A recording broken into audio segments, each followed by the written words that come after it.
I'd like to go back to the history of PMS, which I think is a really interesting history. I'm old enough, as you can tell, to have grown up during a time when nobody could even mention the fact that they were having their period.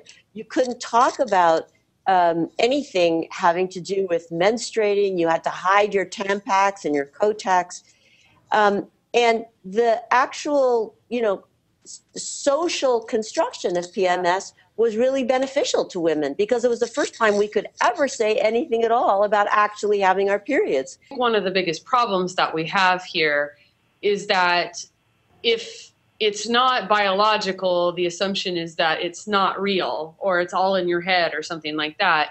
And I think what we're dealing with is a larger cultural problem of women are just not allowed to be mad or sad or angry or down or just be in a crappy mood. They get called, the B word. A lot of women get really attached to the notion that this thing that we call PMS, aka, bad moods, mood swings, whatever you want to call it, must be hormonal, because other than if it's not, if it's environmental, if it's a bad job, if it's a bad day, if it's just the fact that you're a human being and you have hormonal or not hormonal but mood shifts, that's not allowed for women. The idea that when mom flies off the handle, it is easier to say it's because of this thing that's going on once a month than it is to say, yeah, I'm a busy mom and I'm overwhelmed periodically, and that doesn't make me any less of a mother, right? I mean, to me, sort of, there's clearly this conversation that the two doctors are having about the medical elements of this, and yet I'm so fascinated by the cultural elements of this, which is, shouldn't we get to a point where women are empowered to say, I had a lousy day because I had a lousy day, and it's okay for me to have a lousy day? Or, right. She can say, I just don't really feel well right now. Like, it's a few days before my period,